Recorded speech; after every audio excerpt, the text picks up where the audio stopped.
Yang terhormat Bapak Kepala MTSN 1 Labuhan Batu, Bapak Ibu EKM MTSN.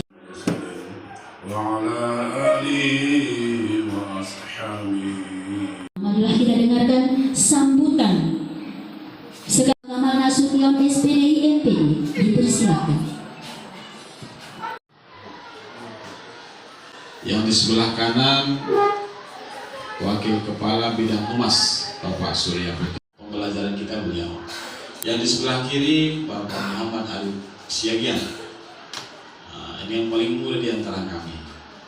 Habis dia akulah yang paling muda. Pos 2 di Kampung Salam. Di sana ada tanah kita, Pak.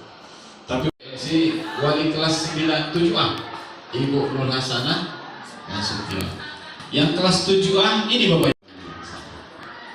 Nah, yang sebelah itu Ibu Besri, ini staf bidang kurikulum. Membuat jembatan. Kalau pemerintah buat jembatan satu desa ke desa lain karena tahan oleh sungai. Sekarang kita buat bukan jembatan itu, jembatan 1975 untuk mereka yang sudah mendahului kita. Dan sampai hari ini kita menerima manfaat dari mereka yang sudah meninggal di jalan Allah, mudah-mudahan lapang kuburnya untuk mereka. Firamil Fatihah. أعوذ بالله من الشيطان الرجيم بسم الله الرحمن الرحيم الحمد لله رب العالمين الرحمن الرحيم مالك يوم الدين إياك نعبد وإياك نستعين اهدنا الصراط المستقيم صراط الذين أنعمت عليهم غير المغضوب عليهم ولا الضالين.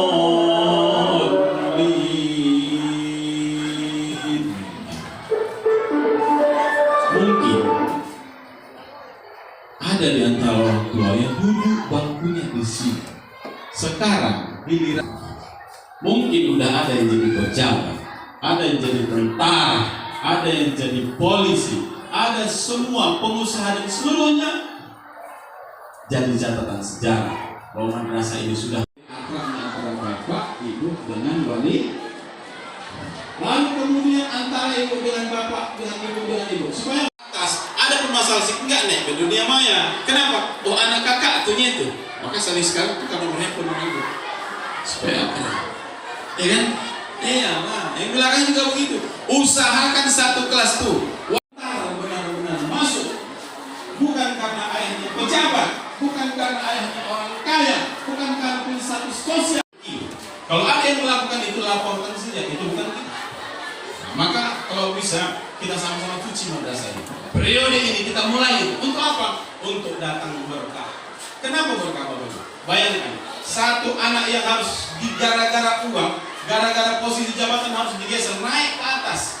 Dia ranking 500, tapi dipaksa harus duduk di 352. Dia harus meretas banyak orang dan kemudian keberkahan itu mungkin 10 tahun, 20 tahun akan dirasakan. Ada orang tuanya bangga hari masuk, tapi tidak ada berkah di dalam.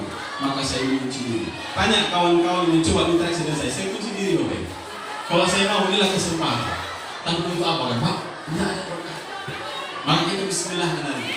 Karena yang masuk ini insya Allah bersih. Karena yang masuk ini insya Allah pintar. Maka kami yakin orang tua yang jauh lebih. Kita sudah jadi almarhum hari ini. Tapi mungkin pemain-pemain itu adalah anak-anak kita.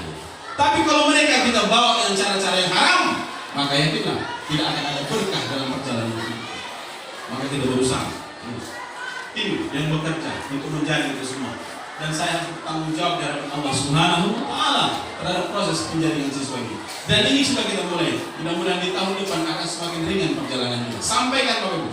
Kalau hari ini Ibu sudah merasa bersih masuknya, tanpa ada masuk mengasih siapapun masuk kemari orang-orang di dalam ini. Kalau Ibu kan tak tahu ya. Yang masuk kemari maka bersyukur. Tugas Ibu cuma satu hari ini kalau minta. Apa itu? Tugas Bapak Ibu sampaikan ke jiran tetangga 10 rumah saja. MTS masuk dengan cara yang bersih. Itu utang Ibu, utang Bapak yang makasih. Sampaikan supaya apa? Supaya tahun depan yang ringan. Tidak lagi mengandalkan siapa, tidak lagi mengandalkan rupiahnya, tapi mau betul-betul belajar karena kemampuan otaknya dia berduduk di sini. Kenapa? Sekolah besar miris kita kalau pas ada olimpiade tak terima. Kenapa? Karena yang masuk titipan. Tapi Tapi kalau dia masuk karena otaknya, kami tinggal panggil. Nah, ini ada olimpiade matematika, berebut gitu. Nah, ini ada olimpiade IPA, berebut. Artinya apa? Kalau sudah yang pintar ketemu dengan yang pintar, pelan-pelan supaya makin naik rating akademik. Bukan hanya akademik, non akademik juga dibangun. Maka kita penjara jadi jalur prestasi semampu kita. Tapi yakin Bapak Ibu, begitu dibuat masih ada cara-cara juga yang menganggap kita rendah ada lagi. Tapi ini udah kita bismillah. Kita bismillah. Insya Allah di tahun depan ketika Bapak Ibu membantu kami untuk sosialisasi ini, maka mungkin tahun depan anak-anak yang sudah punya harapan besar kita akan mencoba untuk masuk ke dalam. Tanpa lagi memikirkan uang, tanpa lagi mencari jabatan, terus mencari orang hebat kan gitu ya. Agak ada tawar kita PPD bilang agak panjang Pak. 3 minggu aku ngomong pagar. La ilaha illallah. 3 minggu ngomong pagar. Supaya apa? Ada orang kepengen masuk juga. Nanti tiap tetangga pengennya menanggung rupiah gara-gara itu kan ikut kunci pagar. Lebih selamat dengan cara-cara begitu. Nah Bapak Ibu, ini pertama bersyukur dengan cara bagaimana? Bersyukur, ceritakan kebaikan MTS ini di tengah-tengah masalah kita. Hari ini saya nggak mau menanggung risiko, anak saya besok akan menanggung risikonya. Anakku dulu masuk di situ 5 juta masuk, anakku masuk di 3 juta masuk. Siapa kepala sekolahnya? Ayahmu kan? Anakku menanggung risiko 10 tahun lagi. Aku nggak mau kayak gitu. Kita nggak mau seperti itu. Maka bersyukurlah. Kalau merasa Bapak Ibu bersiap masuknya, bersyukur kepada Allah. Bersyukur kepada Allah. Kalau sudah bersyukur kepada Allah, apa yang menjadi program kita? Bantu kami. Siap Bapak Ibu? Siap ya? Siap. Kita bismillah hari ini. Kita akan melompat terus dari hari ini prestasi madrasah. Udah banyak yang tembus nasional, sudah banyak. Yang belum tembus kita hari ini ke tingkat internasional. Maka kita mau hari ini kita akan go internasional. Tagline kita apa? Madrasah maju bermutu mendunia. Madrasah maju bermutu mendunia. Makanya kita bentuk English Club di dalam supaya anak-anak yang suka bahasa asing gabung dalam itu. Nah Bapak Ibu, itu yang pertama bersyukur. Baru kemudian Bapak Ibu ada program kita. Saya cuma berpikir begini, kalau sudah Tuhan di kepala, Tuhan di hati, maka dunia ngikut. Saya ulang, kalau Tuhan di kepala, Tuhan di hati, dunia ngikut. Kita mulai dari mana itu? Dari sekolah, dari madrasah. Bagaimana caranya Bapak Ibu? Hanya 2 yang saya minta. Yang pertama Al-Quran, yang kedua salat. Kita mulai dari salat. Semua urusan bisa tuntas di atas sajadah. Di tengah malam yang bangun kita sujud bisa menyelesaikan masalah. Maka hari ini kita bawa anak-anak untuk dekat dengan Tuhan.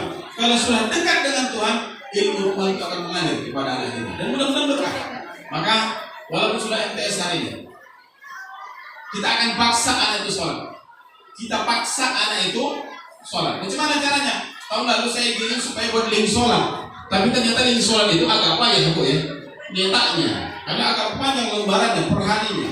Belum ketemu sistem aplikasi yang membuat bisa buku sholat itu bisa diakses dari rumah.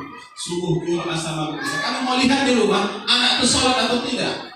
Di sekolah kita duha mulai itu. Maka minta tolong kalau berangkat dari rumah anak ibu bapak, dari rumah ambil wudhu ya.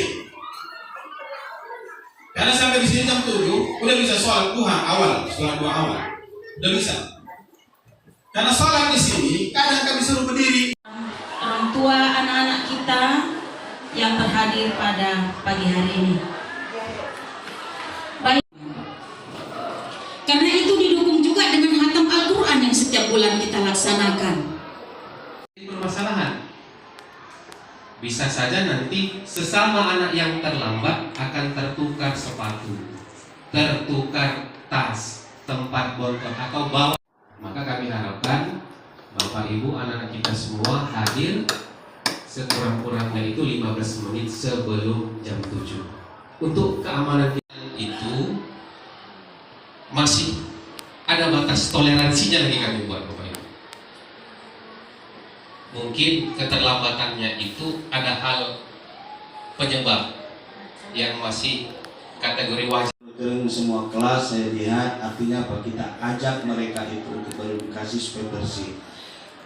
Kesannya gini Bapak. Orang tua dari Almira, mohonlah kiranya bisa dikoordinir dari sekolah saja.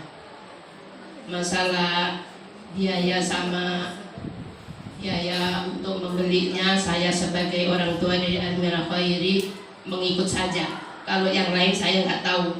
Mohon kepada bapak-bapak dan ibu-ibu bisa untuk memberikan pendapatnya. Sekian, wassalamualaikum warahmatullahi wabarakatuh.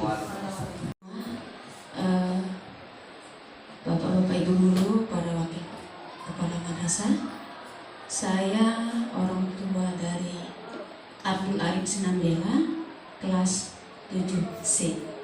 Ada beberapa yang ingin saya pastikan, di mana kemungkinan besar saya sendiri melihat tadi ada yang disampaikan oleh Bapak Kesiswaan bahwasanya ekstrakurikuler itu ada 9 item gitu. Nah, dari 9 item itu nggak saya lihat bakat anak saya.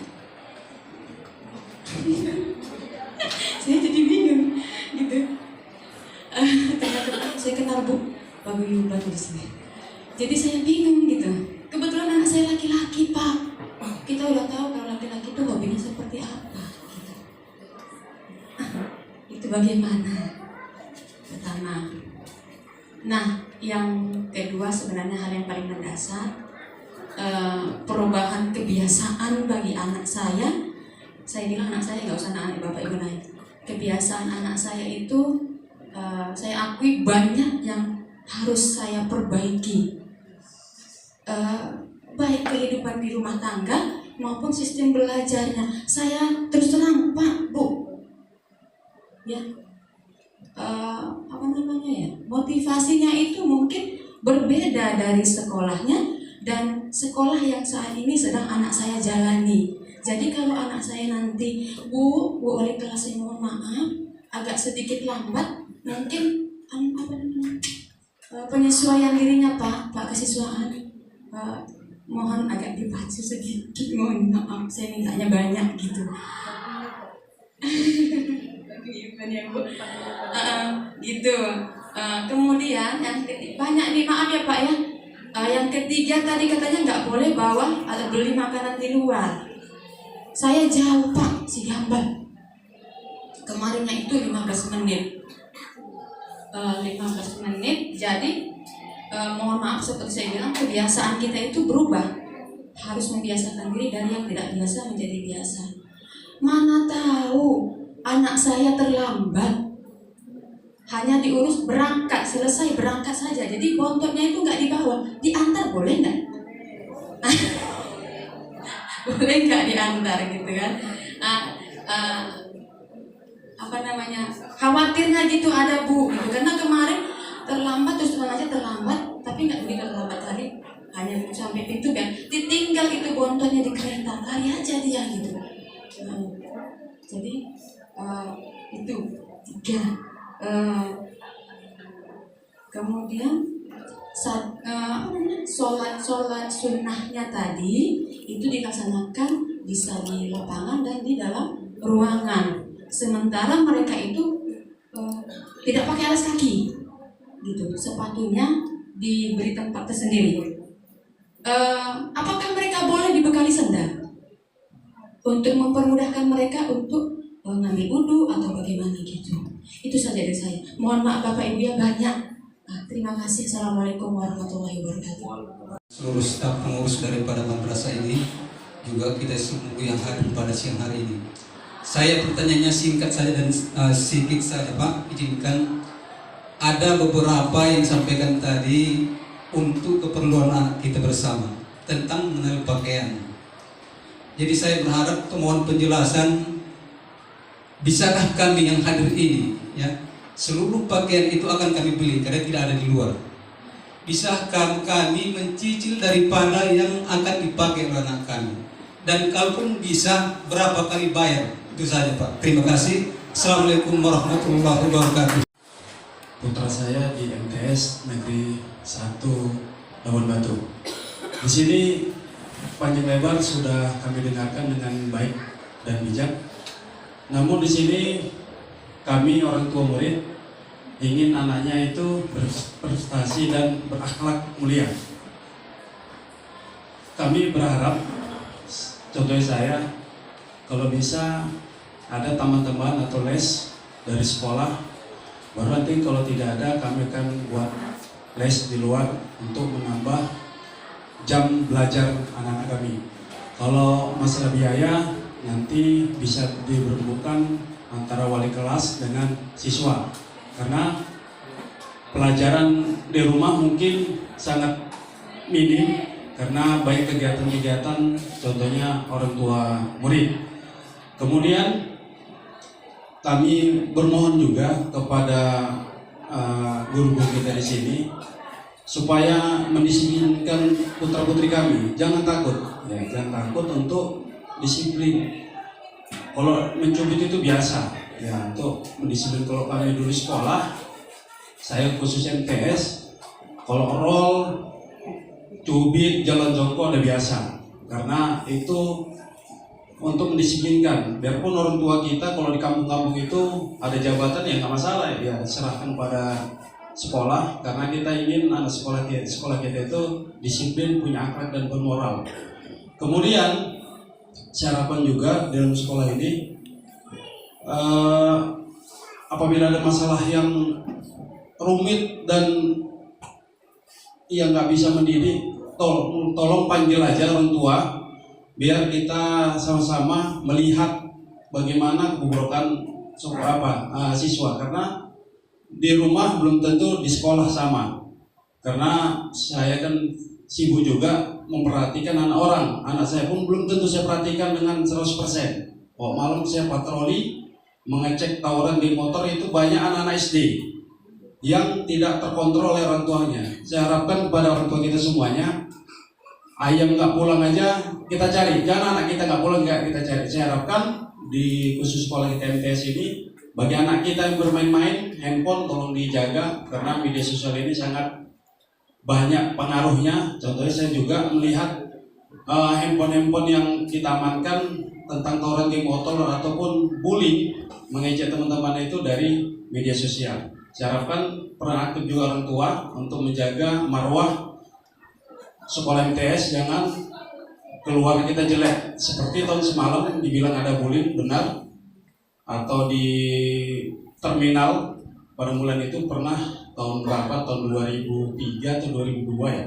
2022, ada anak sekolah perempuan anak pesantren baru anak Eknabara mainnya di Padang Bulan. Saya ngerti, saya pun ikut di situ peran melihat untuk konseling atau perdampingan antara anak SMP dan ada anak SD juga di Pajak Kelugur, Dawa Arek dan rel gear kereta diikat tali diputar-putar gini.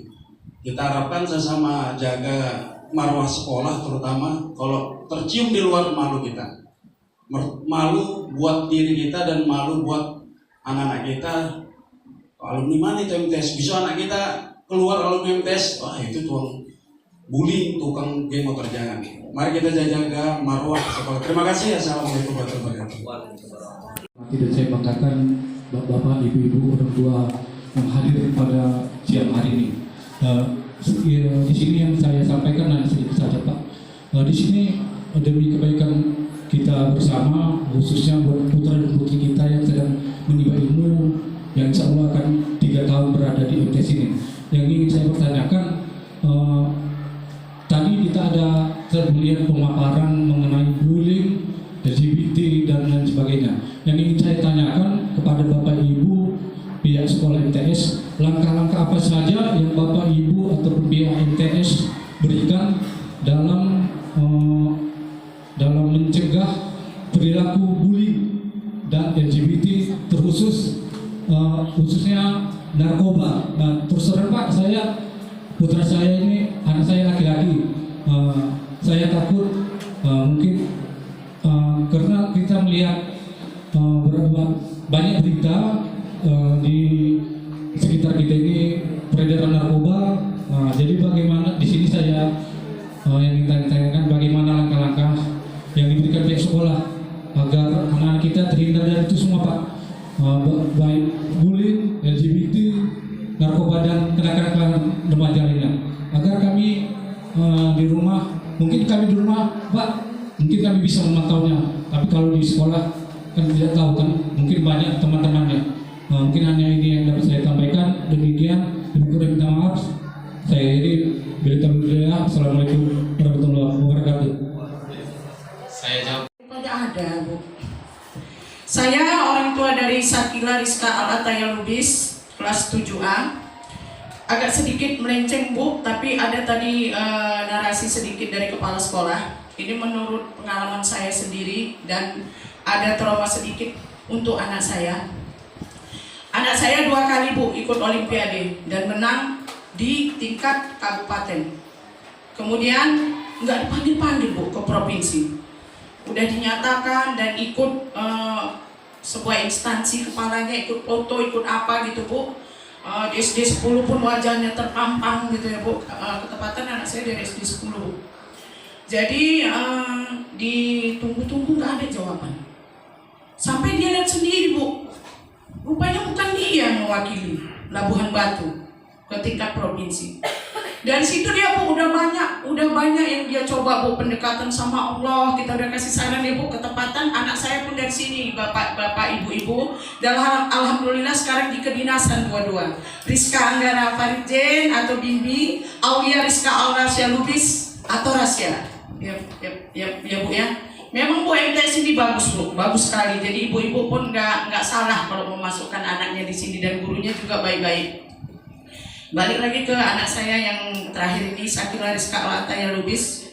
Semua sudah dia lakukan, Bu. Terakhir dia lihat sendiri, Bu, di internet kalau dia diwakilkan oleh orang lain. Nangis lah, Bu. Setelah itu dia ikut cerdas cermat, nggak mau lagi belajar, dipilih lagi ikut ini itu, dia tidak mau belajar. Sampai-sampai saya datang, Bu, ke tempat yang mempertanggungjawabi kegiatan itu. Tapi apa jawaban? Oh iya, Bu, adalah, Bu, jawaban mereka sendiri. Jadi ini, Bu, yang jadi pertanyaan saya, Pak. Kemarin dia dia semangat. Karena saya bilang itu nggak kayak gitu lagi. Dia suka, Bu, ikut-ikut tanding, dia suka. Bahkan kemarin ekstrakurikuler yang 9 itu kakak kelas sudah 3 orang ngajak. Semua dia suka katanya. Tapi nggak boleh kan diikut ya, Pak ya. Paskibra dia ikut, pramuka juga dia ikut, bahasa Inggris dia juga alhamdulillah lumayan ya, Bu ya. Semalam itu diajak PMR katanya sama kakak kelas. Jadi gini, Pak, yang jadi pertanyaan saya, apakah ada bentuk pertanggungjawaban nanti dari sekolah ini seandainya anak saya, ini cerita anak saya ya, atau anak-anak orang lain yang teman-teman juga nanti suatu saat akan menang atau mewakili dari Labuhan Batu ini yang begitu membanggakan untuk mereka dan kita juga sebagai orang tua, mungkin ibu-ibu juga sebagai guru dan ininya wali kelasnya juga ya, Bu ya. Apakah ada pertanggungjawaban seandainya nanti mereka ada menang gitu? Bukan didiamkan aja, Pak. Bukan didiamkan aja, Bu. Itu udah menjadi suatu trauma untuk anak saya pribadi. Jadi itu yang saya takutkan. Seandainya nanti anak saya udah excited, Pak, masuk kemari. Kemarin masuk pesantren dia nggak mau masuk ke sekolah Ar-Rojak juga dia tidak mau. Dia maunya di MTS tempat abang-abangnya. Jadi seandainya pun nanti dia di sini dia udah mulai membuat schedule kira-kira apa yang dia buat, saya nggak mau, Pak. Seandainya memang ada suatu saat anak saya ikut lomba, putus asa gara-gara gitu, ya, Pak ya. Jadi kemudian yang pertanyaan kedua dari ibu ini tadi, dan ibu ini satunya, Bu, pengalaman juga sama kayak anak saya, diputuskan di tengah jalan ya, Bu ya. Nah, sama kayak anak saya. Yang pertanyaan kedua, itu kan tadi ekstrakurikuler ada 9. Kita pulang 2:30. Bagaimana, Pak, membagi waktunya gitu? Sementara kalau anak saya pribadi, Pak, ada lesnya bahasa Inggris, komputer, dan mungkin nanti ada juga ikut les-les yang akan ada di sini karena udah ada brosur. Jadi membagi waktunya bagaimana gitu jadi pertanyaannya, ya kan, Pak? Jadi itulah yang bisa saya pertanyakan untuk bapak-bapak. Sekali lagi saya mohon sebagai orang tua yang sudah pernah terluka oleh orang-orang tertentu, jangan lagi terulang lagi Pak, karena itu traumanya dalam kali Pak. Perjuangan dia untuk menang dan untuk mengikuti itu Pak terlalu dalam, semua sudah dia lakukan. Namun tidak dipertandingkan, itu yang membuat dia trauma. Jadi itu yang bisa kami sampaikan. Saya sudah dengan wabillahi taufiq wal hidayah. Assalamualaikum warahmatullahi wabarakatuh.